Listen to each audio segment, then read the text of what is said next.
Hello, souls and demons, and welcome back. Today's story is titled Gullible, written by Malcolm MacDonald.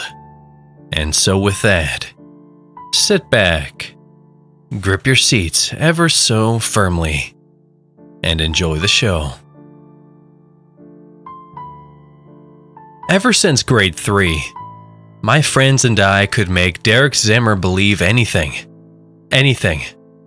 From pop rocks and coke make your stomach explode, to earwigs that actually burrow in your ears, and ones on your shoulder right now, to the typical urban legend of the babysitter and the killer upstairs, and that it actually happened to someone in our neighborhood. The best prank we pulled on Derek had to be in grade 6, when we told him that everyone had to go into the girls' bathroom to change, because a toilet had overflowed in the boys'. And in our school, the bathrooms doubled as change rooms. Jeez, he didn't even question it. Didn't even wait to see us go in first. We followed right behind him, while he carried his spare set of clothes with a towel over his shoulder. We didn't even need to shove him in, he just walked through the door, and we locked it behind him. And from then on, there was nothing but hollering and shrieking from the other side. I gotta admit, I still get tickled thinking about it. After grade 7, it stopped being funny, pulling fast ones on him all the time, but like a bad habit. We just kept feeding him lies and watching him fall for them over and over again.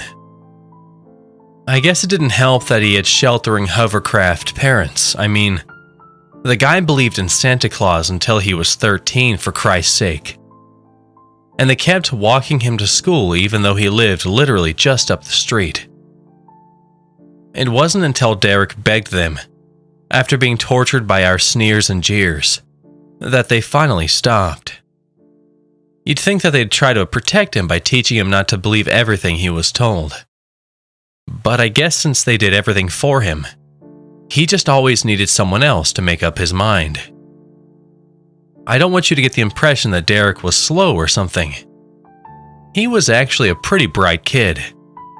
He wasn't top of the class or nothing, and his math and science marks were pathetically low, but if you spent time with him, you'd see he was actually very insightful, especially when it came to abstract stuff like morality and friendship, and artsy stuff too.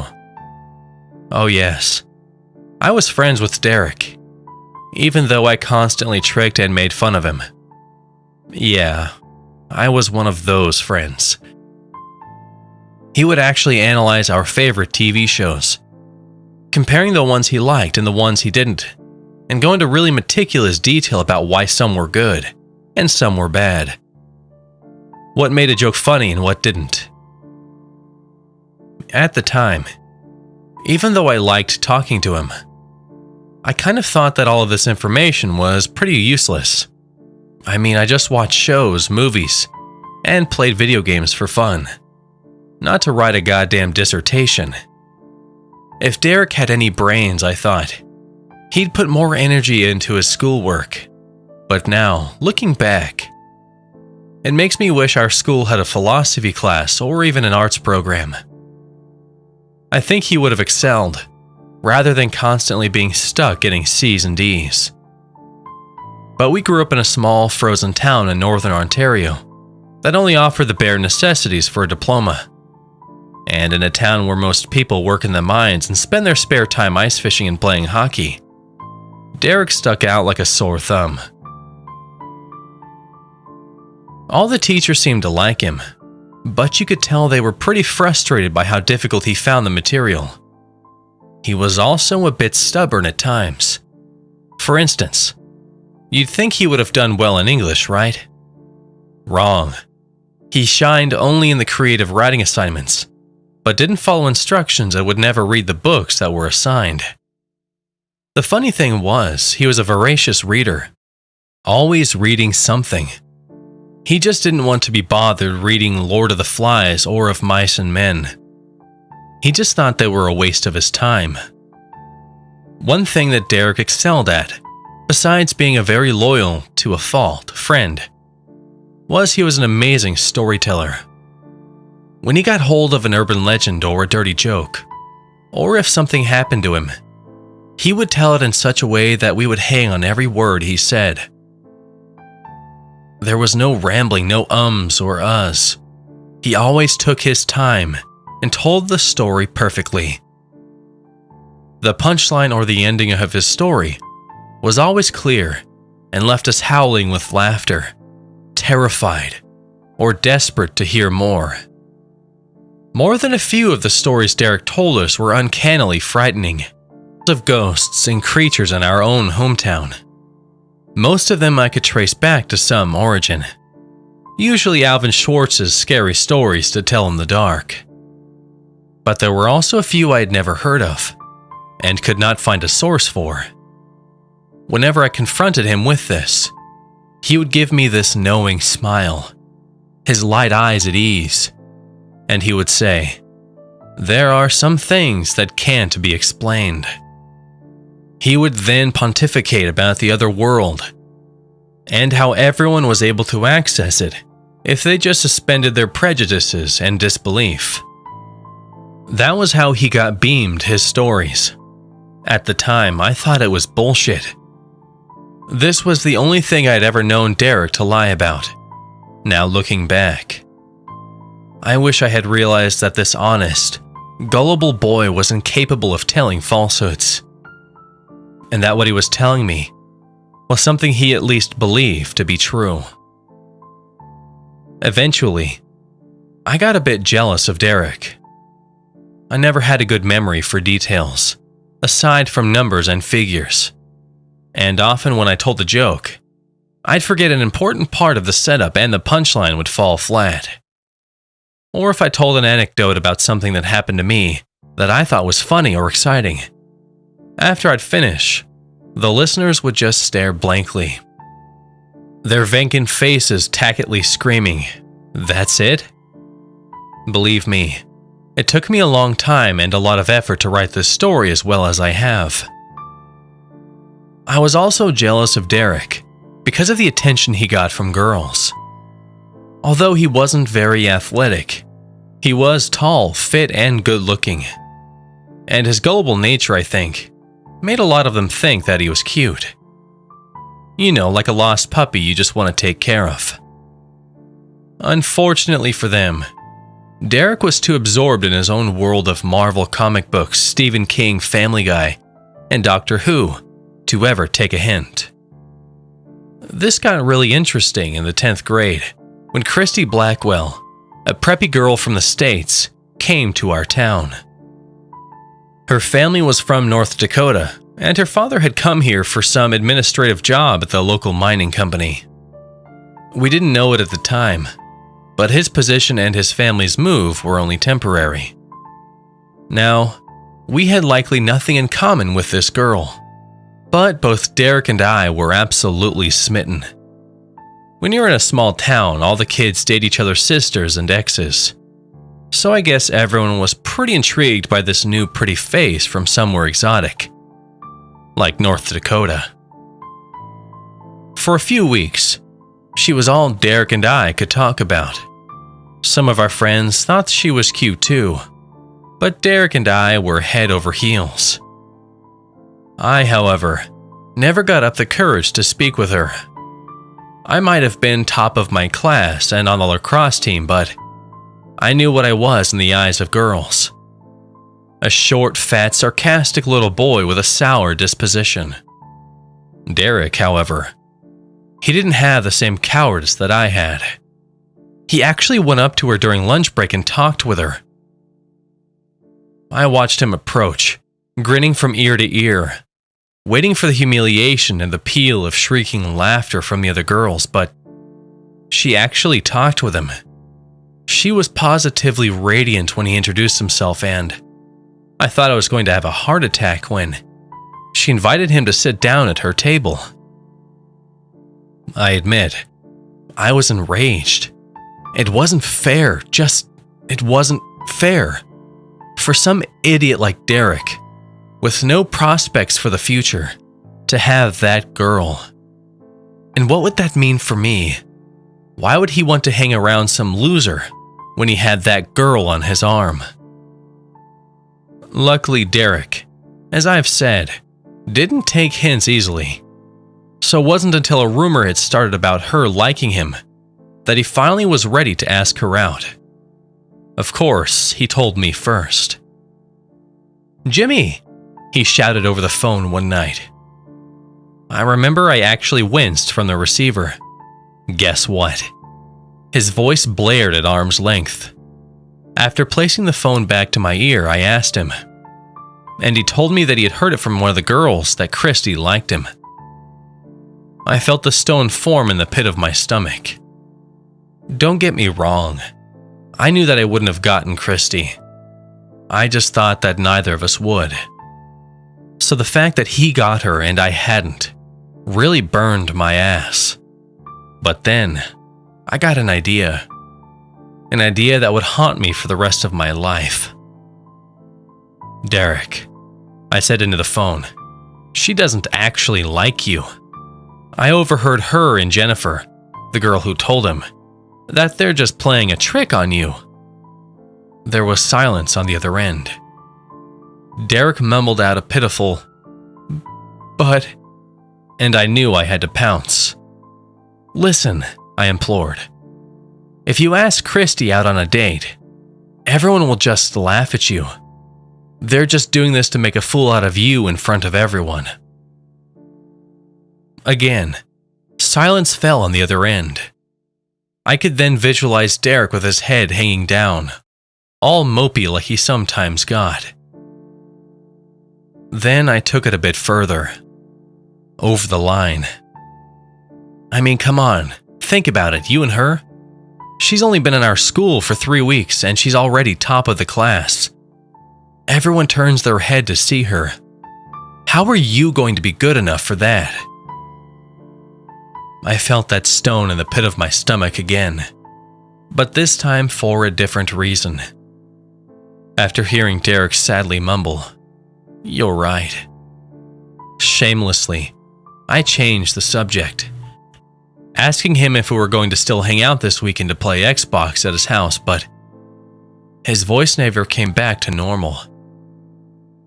That night I barely slept. I really felt like shit. This was the first trick I pulled on Derek that made me feel that way, but it wouldn't be the last. It was grade 11 when Lloyd, our other friend, and I took pranks too far. Lloyd and I had just gotten back our exam results for grade 11 physics, and while we didn't fail, these marks weren't going to look good on a university application either. Plus, it was December, so there wasn't much time left in the semester to make up for it. Of course, old Derek wasn't in physics, or chemistry, or biology. He found some loophole in a technicality to take something called Earth and Space Science in grade 12 for his science/technology credit. Don't ask me how the Ontario education system works. Also around this time, Derek was getting super obsessed with comic books and writing his own. Report cards and post-secondary prospects be damned. At the time, we thought it was really funny.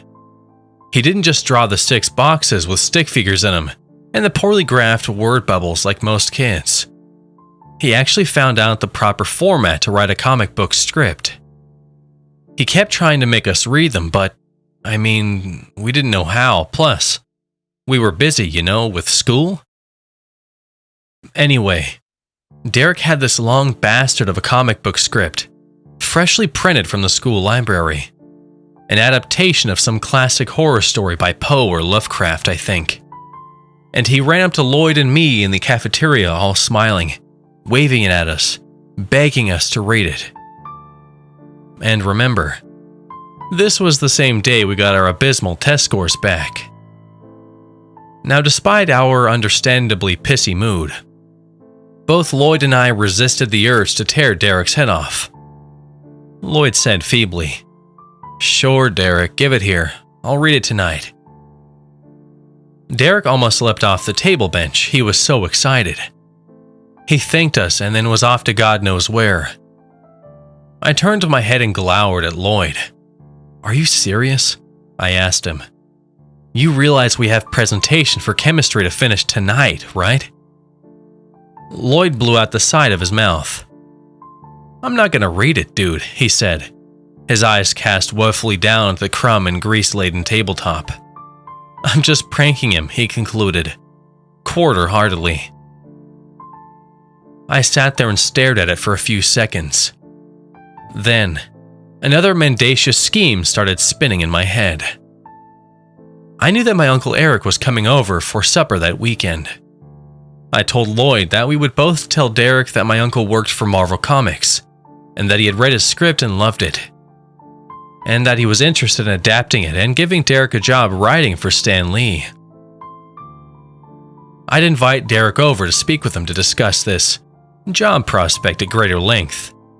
The funny thing was, my Uncle Eric was a belligerent drunk who'd mostly been unemployed between this time as a trucker and his time as a garbage man, but never, it probably doesn't need to be said, did he ever work for Marvel Comics.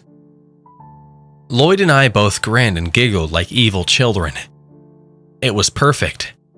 This way, we wouldn't have to be drilled by Derek's questions about what our favorite part was. He would be too preoccupied by the idea of having his work actually published. Working for Marvel Comics, for Christ's sake. An early Christmas present for our naive young friend. I guess you can probably figure out what happened next.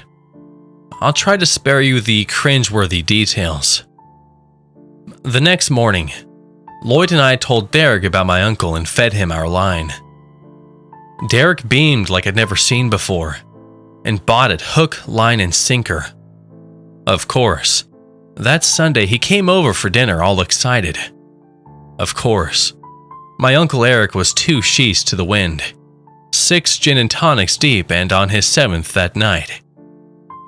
Of course, and when Derek approached him, asking about his script and what it's like to work for Marvel, my Uncle Eric harshly barked what in the hell he was blathering about. Of course. I promised Lloyd I would give him all the details on Monday, but seeing Derek, hunched over and defeated, like some withered daffodil, I just had to look away. I didn't laugh, didn't chuckle, didn't even smirk. All I could do was look away, that pit in my stomach turning to stone. On Monday, in front of the school entrance about 30 minutes before first bell and 30 degrees below zero, Derek stormed right up to me. Indifferent, seeing this coming and finding no despair, surprise, or pleasure in it. I stood where I was, ready for him to hammer me. Instead, there were no threats, no curses, no accusations. Just one question. Did I lie about Christy Blackwell, too? Despite being exhausted from the endless stream of assignments and last night's interminable guilt, I somehow managed the strength to slowly shake my head and mutter no. One last prank on Derek. With that, Derek said nothing and simply walked away.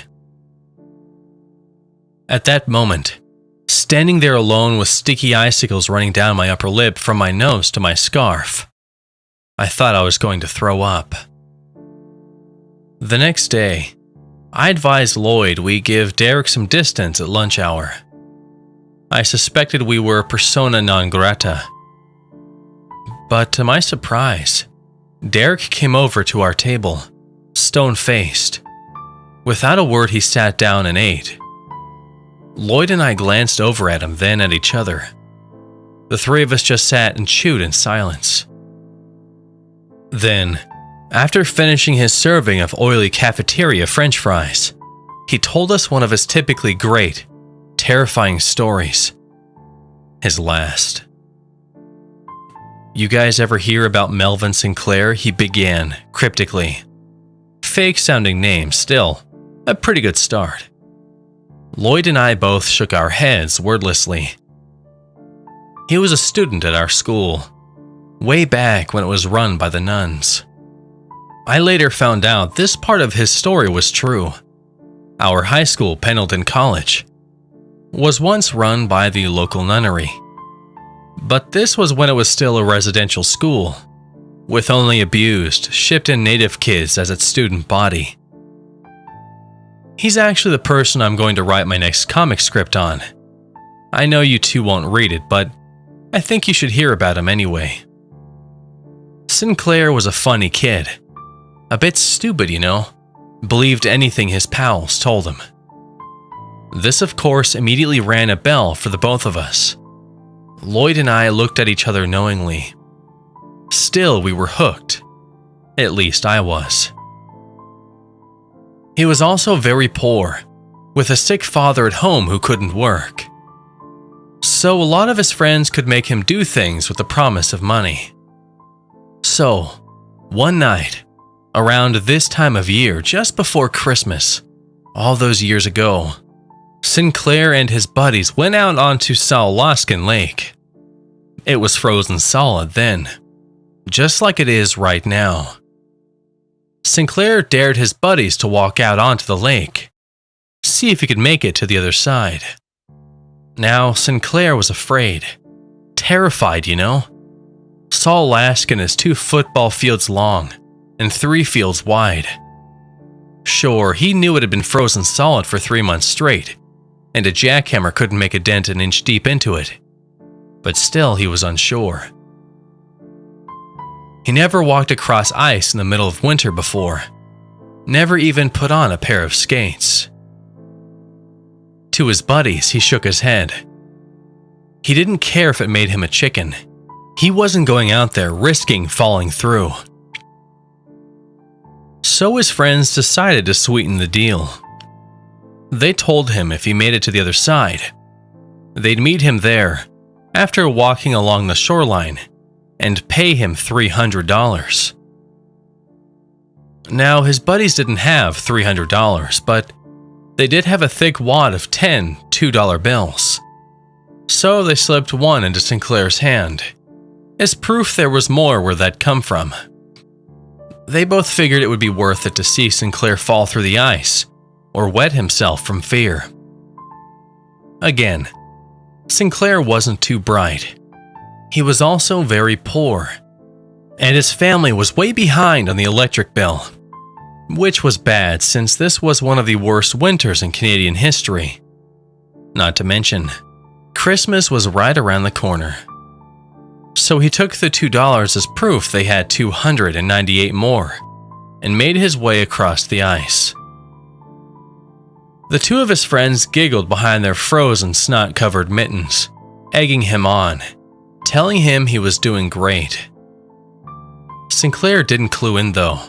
He just kept going, waddling and swaying from side to side like a tightrope walker, terrified the rhino-hide thick ice would give. Now, his 2 buddies didn't want Sinclair to get hurt. Not seriously anyway. At worst, they were waiting for him to slip and fall on his ass, so they could laugh at him until their bellies were sore. So, Sinclair got 60 feet across the ice, when his buddies at the shore heard a sudden crunch. A sharp, unmistakable sound. The ice had cracked. Saul Laskin was giving under Sinclair's weight. Apparently, the lake wasn't so titanium at the middle. Feeling a rush of sudden panic, and just a bit of guilt, both of them started hollering at the top of their lungs for Sinclair to get off the ice, to turn back. Sinclair didn't turn around though. He didn't even stop walking. He was determined to make it to the other side, to make that $300. Cracks in the ice be damned. His house needed heat. His pals on the shore watched in horror when Sinclair took 4 more steps before plummeting through the ice of the 5th. Unable to think and being dumb kids, they freaked and ran away. It took them 10 minutes before they realized they needed to get help. A couple of the teachers and one of the farmers from town came out onto the ice. When they got to the break where Sinclair had fallen in, they made a horrific discovery. On the other side of the hole was a set of freshly frozen footprints. Like prints in the snow, but upside down and inside out. They were glistening and raised, like a trail of swollen scar tissue, and they headed to the other side, to the end of Salt Alaskan Lake. On the shoreline, the 5 of them ran to the other side of the pond, coming to the very end, to find that the steps ended at a second gaping hole in the ice. Sinclair's body was never found, but the doctors were certain it should have been impossible for him to have walked that length of ice without succumbing to hypothermia. Ever since that night, on the anniversary of Melvin Sinclair's Arctic plunge, they say he comes back, still drenched and half frozen stiff, looking for the $300 promised to him, and taking any unfortunate soul who dares wander across the ice, mistaking them for his 2 pals who had played that cruel joke on him so very long ago. Lloyd and I stared back at Derek, speechless, our mouths agape. The silence was interrupted when 2 loud, chortling sophomores bumped into Derek from behind, making their way past him. "This has got to be bull," Lloyd insisted, rearing back from the table. "Where'd you get this?" I asked, my eyes having never left Derek's face. "I told you," he said. "It's the basis of my next comic script, which you won't read. There are some things out there that can't be understood, but you can find them out if you just suspend your disbelief." I looked hard at him. He smirked. "I heard it from one of the teachers and from one of the upperclassmen last year," he confessed. "Both of them told the story exactly as I just did." I was then fairly certain what Derek was going to say next, and I was right. "The anniversary of Melvin Sinclair's disappearance is tonight," he whispered, as though we were sharing state-level secrets. "I say, we go to Salt Alaskan after dark and check it out." Lloyd blew out his mouth, his lips making that pff sound. "Yeah, all right," I said hastily, almost automatically. "What?" Lloyd blurted. "I'll go," I continued. "Hell, let's all go." "Great," said Derek, over Lloyd's grumbled protest. "Meet you both at the shoreline near the 10th and Mockingbird. Be there at 10 sharp." With that, Derek stood from his seat, carrying his meal tray to the metal rack and exiting the cafe. "Dude," Lloyd spun on me, "what gives?" "Look, man," I offered Lloyd weakly. "We did a really lousy thing to Derek. I think the least we can do is spend one late night with him on this little whim of his." "That's crap," snapped Lloyd. "This is your way of playing another prank on him." I shook my head vigorously, vexed by his charge. "No way." "Yeah? Well, maybe this is Derek's way of getting us back. Playing a prank on us, you ever think of that?" "I doubt it. Derek's not like that." Lloyd just shook his head, obviously miffed. We didn't say anything after that, but we both knew we were going to Salt Alaskan Lake that evening to meet Derek. I remember it was 10 below zero. Felt like -20 with the wind chill, and even worse that close to the ice. The stars were probably out and fully visible, but I don't remember seeing them. I could barely see what was in front of me, from my face being 2/3 buried beneath my scarf and toque. I met Lloyd on the way there, about 10 yards from the shoreline on Mockingbird, and he was likewise dressed as a winter mummy. As we got closer, we saw a figure standing upright, unfazed by the cutting gale. It was Derek. He was in his snow pants and a parka, but wasn't wearing anything to cover his head. Just a pair of earmuffs. Bizarrely, he seemed completely comfortable out there. His flushed red cheeks the only thing betraying how cold he was. "Well, here we are," he greeted us cryptically. a just as cryptic smile on his chapped purple lips. "What are we doing out here?" Lloyd growled, rubbing his thickly gloved hands together and bouncing from one foot to the other. "It's freezing." "We're here to see if Melvin Sinclair's ghost shows up," I told him. The look he gave me could have thawed Alaskan Lake. "I never said it was a ghost," said Derek just over the wind. The two of us stared at our guide into the other world. "Then what is it?" I asked. "A zombie?" Lloyd mocked. Feigning ignorance, Derek just shrugged. The three of us stood there, in the middle of December in Canada, staring at the frozen lake like three wallflowers around a dance floor. An analogy that's not much of a stretch for us. Predictably, Derek broke the silence. "How about we play some truth or dare?" he asked. I looked over and saw that cryptic smile on his now bluish lips. "How about we play some go home and sleep in a house with central heating?" Lloyd barked. Me, I couldn't help myself. "Sure," I said. "Let's play some truth or dare." "You first," Derek pounced. Ordinarily, I would have bickered back and forth with Derek to get him to go first. But my recently grown conscience forced me to accept this condition. "Okay," I said. I then looked out onto the ice, anticipating what the dare might be and not having any of it. Truth. For the first time that night, Derek's strange smirk disappeared. "All right," he said, his face now very serious. "Yesterday morning, my mind then immediately raced to that moment, regretting my choice for truth, when I asked you about Christy Blackwell." Okay, never mind," I shouted over him, before he could even get the question out. "I changed my mind. Dare, give me a dare. What, you want me to walk across the lake, is that it?" Without speaking, Derek nodded his head, that cryptic little grin reappearing. I then looked back at the frozen lake.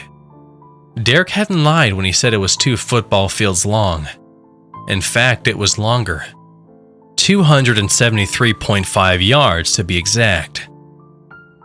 From where we were standing, I could see only half of the ice, the other side swallowed up by night and fog. "Okay. Here's the deal," I said, trying to negotiate my way out of it. "I'll go as far as where that fog starts. That's just before you two won't be able to see me." "No deal," said Derek, his eyes colder than Alaskan.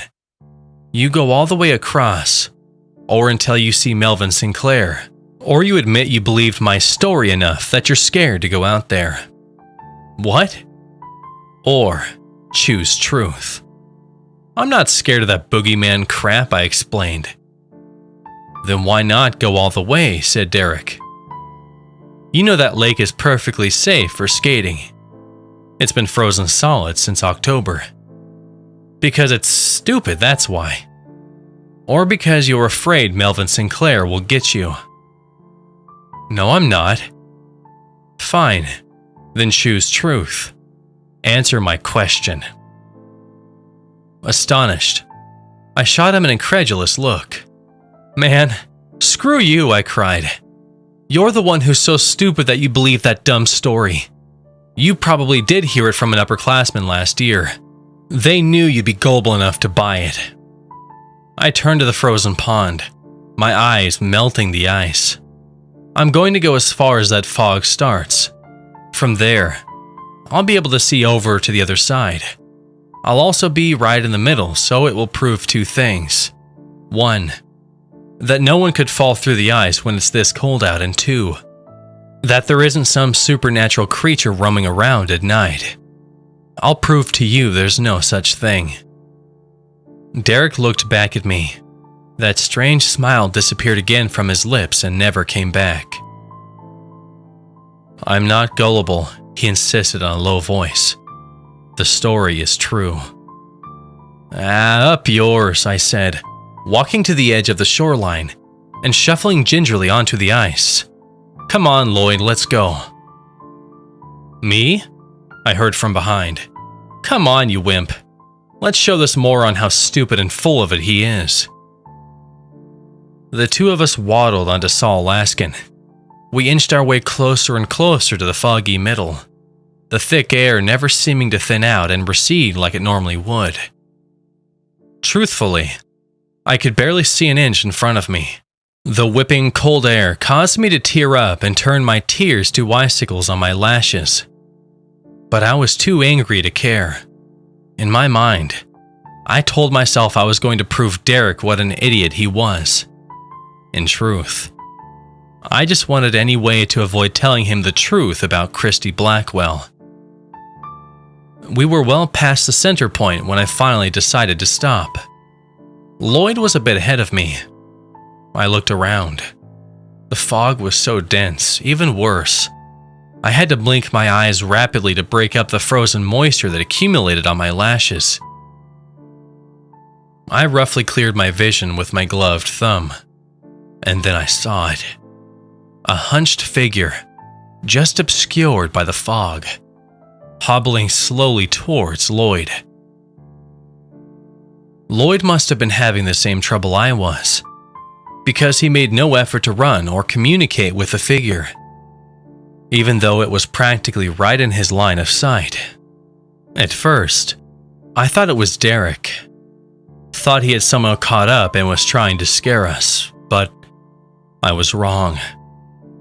I was very, very wrong. I tried to warn Lloyd, to shout out, to ask who was there, but I couldn't. The words were trapped in my throat. I was as petrified as the ice I stood upon. I stared, seeing the nearly naked figure come into focus. It was a man, or what was once a man. The skin was pale, translucent, all the blue and purple veins visible. The hair was blonde, silver and slicked back, like the head had just been submerged in water. It looked like a cadaver that had escaped from the city morgue. Its bright-colored eyes resemble a pair of round, broken mirrors. And never once did I see them close, not even blink. Then, I heard it speak. "I did it." The sound like the ruffling of crumpled paper. "I did it. Where is she?" The creature was mere feet from Lloyd, but he turned his back to it like it wasn't there. He then lifted his head, one red eye open, and asked, "Jimmy, did you say—" Before he could finish, the walking cadaver shot a long, bony arm, grasping his shoulder with its claw-like fingers. Lloyd looked around and shrieked. "Where is she?" the thing muttered huskily. "Where's my baby?" Undoubtedly terrified, Lloyd tried to sprint away, only to slip and fall on the ice. The walking cadaver's grip remained unbroken, causing Lloyd's winter coat to rip. The thing pinned him, its grasping claws shaking Lloyd by the lapels. "You said if I did it, you'd tell me where she was," it hissed into Lloyd's face. I watched, still petrified, only able to imagine the look of confusion and terror on Lloyd's bundled-up face. "Where is she?" the creature screamed. "Where is she? You promised. You promised." Its voice cracked on the last syllable. It then started throwing Lloyd's torso up and down, until the back of his head hit the ice with a shuddering thud. I cringed. It was like the sound of a bowling ball being dropped straight to the tiled wooden floor. The thing then mounted him, clawing and punching at his lifeless form in a hungry frenzy. With its cracked, blackened teeth bared, the canines resembled a set of fangs. I wanted to run. I wanted to help. to fight that thing off of my friend, but I swear, I couldn't. By the time that thing had stopped, I could see freshly fallen red droplets steaming on the ice around Lloyd's head. I knew then that he was gone. What happened next, I can't explain. The creature laid down on Lloyd's supine body, putting its pale, grotesquely scabbed head on his chest, as though listening for a heartbeat. I then realized that the fog was thickening. There were whole plumes of smoke wafting up from the ice beneath their bodies. I realized when they began to sink that the ice was melting. The creature sunk down beneath the ice, pulling my friend's carcass along with it. Once they had slipped out of sight, I heard the worst sound you could possibly imagine.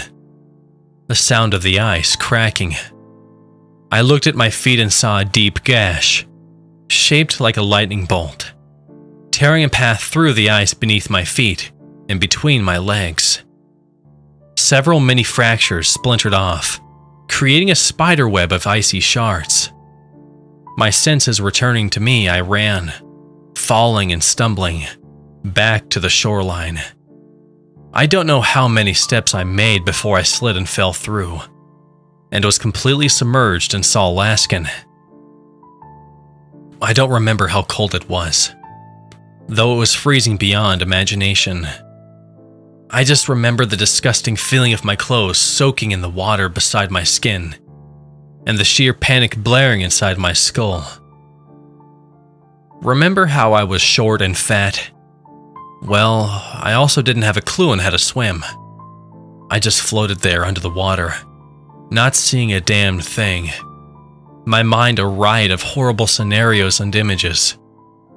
As you would expect, I flailed in desperate mortal fear when I felt a hand grab at me and pull. Thankfully, the hand was pulling me upwards to safety, and it belonged to Derek. "Jimmy," Derek panted, after he dragged me up onto the surface.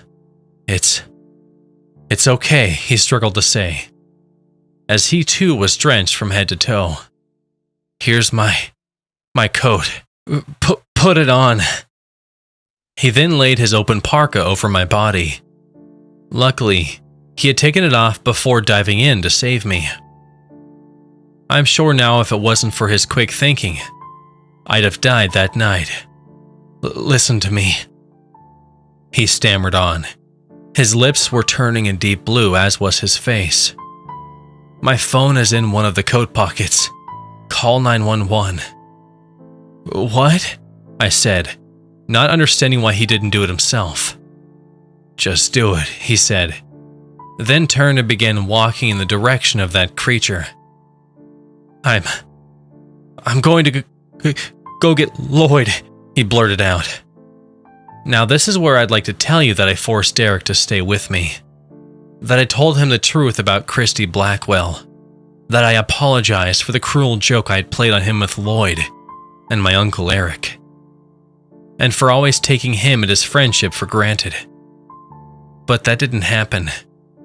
Shivering from the cold and my own fear, I just watched as he marched away, disappearing into the fog. I took out his phone from the right pocket and dialed 911. I remember hearing the phone ring, the monotonous sound reverberating in my skull. I don't remember anyone answering.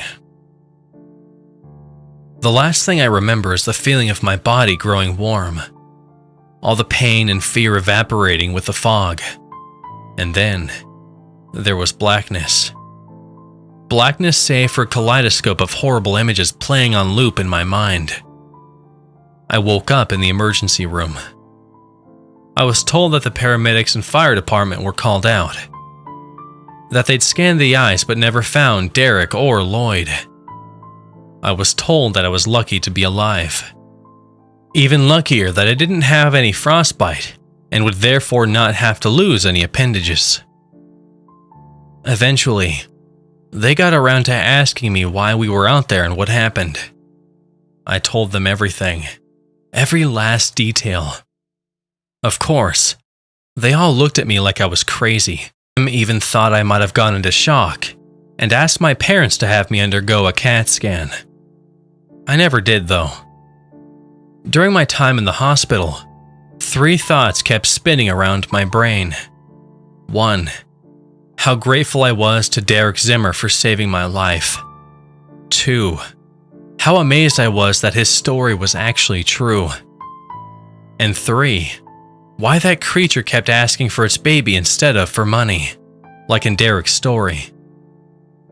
I found out later that the story Derek had told us that afternoon was one of many legends concerning Saul-Alaskan Lake and that night.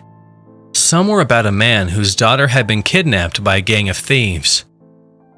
That the man was thrown into the lake, his feet encased in concrete, after he'd paid their ransom. Some were of a mentally disturbed woman who had drowned her baby, thinking it was possessed by the devil.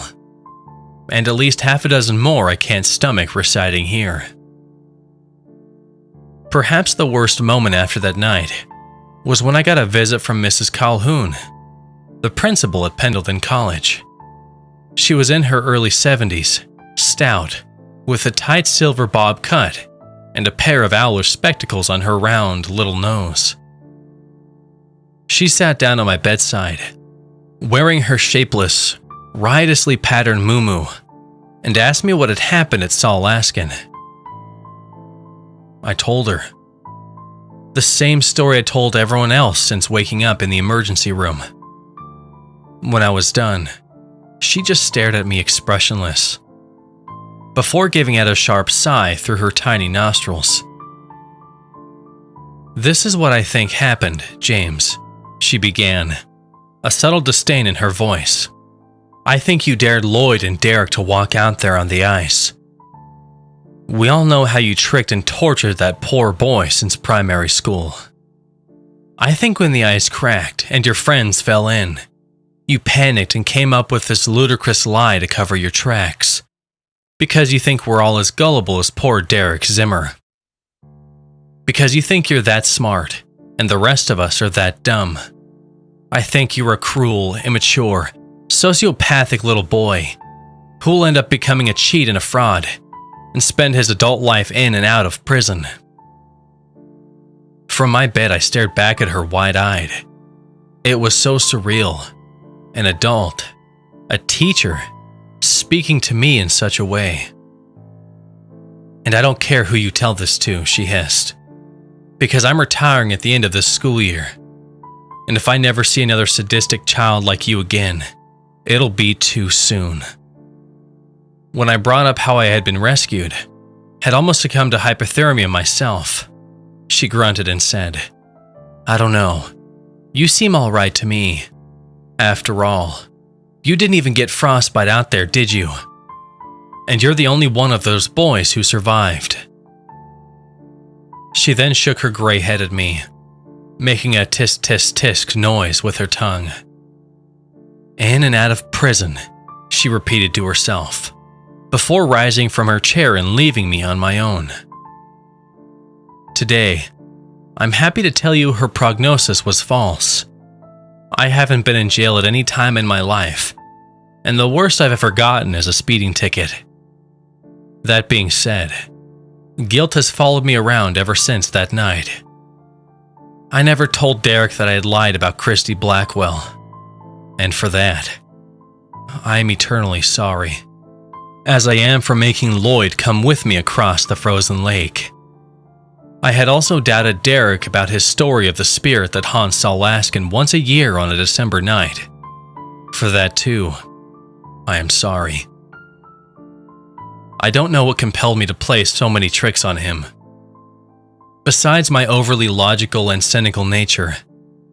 But ever since that night, I'm not so quick to dismiss something, even if it does seem fantastic, or even impossible.